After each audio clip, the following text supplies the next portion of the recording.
अब बढ़ते हैं हम आगे की तरफ। पीछे हमने बात किया था इमेज के बारे में, ऑब्जेक्ट के बारे में। आज हम बात करेंगे समतल दर्पण द्वारा प्रतिबिंब का बनना, मतलब प्लेन मिरर के बारे में बात करते हैं, जो हम घर में यूज़ करते हैं। प्लेन मिरर जिसमें हम आपके बाथरूम में आप वहाँ पे मतलब देख के अपने बाल को बनाना या जो भी चीज़ें आप अपने चेहरे को जिसमें देखते हो वो होता है समतल दर्पण।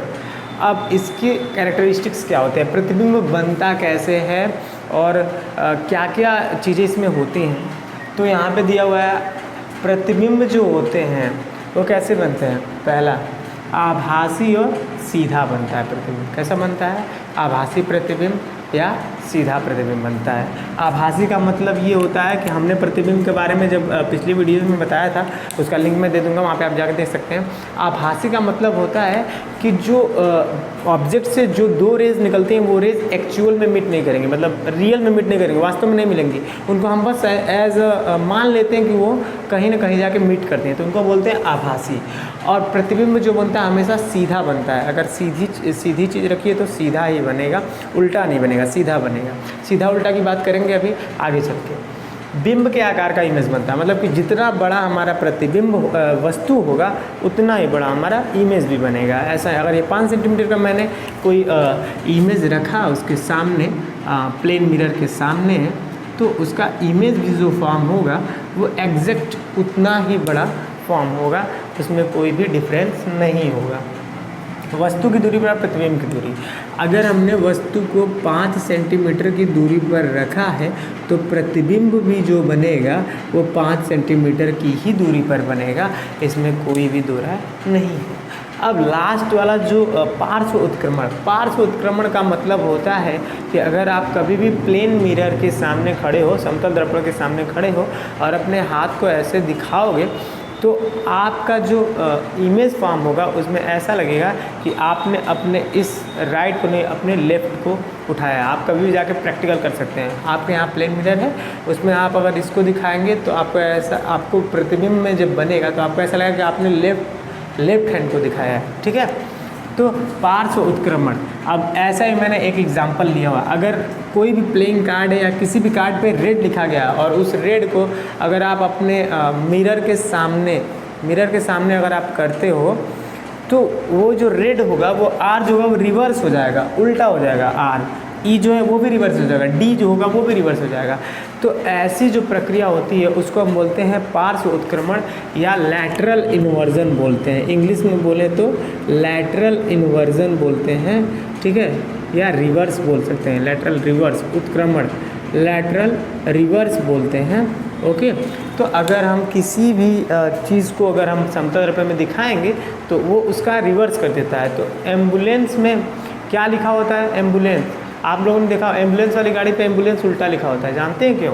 क्योंकि एम्बुलेंस की गाड़ी को जब कोई भी अपने मिरर में देखेगा तो वो उल्टा इसलिए लिखा रहता है रिवर्स, क्योंकि जब वो मतलब कि मिरर में जब फॉर्म होगा तो वो सीधा बन जाएगा एम्बुलेंस, इसलिए लोग जब उसको जान देंगे कि एम्बुलेंस है तो उसको साइड दे देंगे। ये होता है, ये इसका एक अच्छा सा एग्जाम्पल था। अब पढ़ते हैं कि प्रतिबिंब कैसे बनता है, फॉर्म कैसे होता है प्लेन मिरर। एक बार फिर से रिपीट कर देता हूँ मैं। सबसे पहली चीज़ होती है कि इसमें आभासी प्रतिबिंब बनेगा और सीधा बनेगा। दूसरी चीज़ क्या है, बिंब के मतलब जितनी, बिंब का मतलब होता है वस्तु, ऑब्जेक्ट जितना बड़ा होगा उतना ही बड़ा उसका इमेज भी फॉर्म होगा। तीसरी चीज़ क्या है, जितनी वस्तु की दूरी होगी उतने ही ठीक दर्पण के पीछे हमारा प्रतिबिंब भी बनेगा। ये बात याद रखना, 5 सेंटीमीटर पे तो 5 सेंटीमीटर पे बनेगा। पार्श्व उत्क्रमण क्या होता है, अगर हम अपना राइट हैंड को दिखाएं अब मिरर में तो वो कहाँ बनता है, मिरर में लेफ्ट में बनता है, मतलब रिवर्स कर देता है, उल्टा कर देता है। जैसा कि मैंने यहाँ पे बताया, रेड है तो आर जो होगा वो उल्टा रिवर्स हो जाएगा, आर ई जो होगा वो रिवर्स हो जाएगा, डी भी हो जाएगा वो रिवर्स हो जाएगा। तो ऐसी प्रक्रिया को हम क्या बोलते हैं, लैटरल इन्वर्स बोलते हैं, रिवर्स बोलते हैं, या फिर पार्श्व उत्क्रमण बोलते हैं। ओके, अब बढ़ते हैं आगे, प्लेन मिरर में हम कैसे बनाएंगे। ओके, प्लेन मिरर में कैसे बढ़ते हैं आगे, समतल दर्पण द्वारा प्रतिबिंब का बनना, मतलब प्रतिबिंब समतल दर्पण से कैसे बनता है। जो चीज़ें हमने अभी पीछे पता की कि आभासी बनता है, सीधा बनता है, वस्तु से ठीक उतनी ही दूरी पर बनता है, ये सारी चीज़ों को कैसे होता है वो चीज़। तो सबसे पहले एक लेते हैं प्लेन मिरर। प्लेन मिरर का मतलब समतल दर्पण, समतल दर्पण का मतलब एकदम एग्जैक्ट समतल के जैसा होगा, एकदम एग्जैक्ट एक लाइन, एक अब इसमें हम लेते हैं एक पॉइंट ऑब्जेक्ट, मतलब एक पॉइंट बिंदु वस्तु। तो इससे निकलते हैं मेरे 2 रेज, ओके। एक रेज यहाँ पे निकलता है और एक रेज यहाँ पे, ठीक। अब एक रेज यहाँ पे निकलता है, यहाँ पे निकलता है, तो जहाँ पे ये गिर रहा है वहाँ पे हम अभिलंब फॉर्म कर देंगे, नॉर्मल अभिलंब बना दिया। तो ये जो होगा ये होगा आपका I1 और ये जो बन रहा है ये होगा आपका I2। अब यहाँ से ये रिफ्लेक्ट हो जाएगा और यहाँ से ये रिफ्लेक्ट हो जाएगा और ये जो होगा R1 होगा और ये वाला जो होगा वो R2 होगा। अब अगर हम यहाँ से ये आया और यहाँ से ये गया, तो इसको अगर हम आगे की तरफ बढ़ाएं तो ये कभी मीट नहीं करेंगे।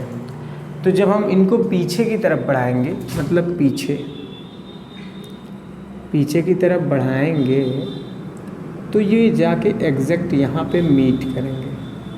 क्लियर? ये एग्जैक्ट यहाँ पे जाके मीट करेंगे। तो प्रतिबिंब कहाँ बन रहा है?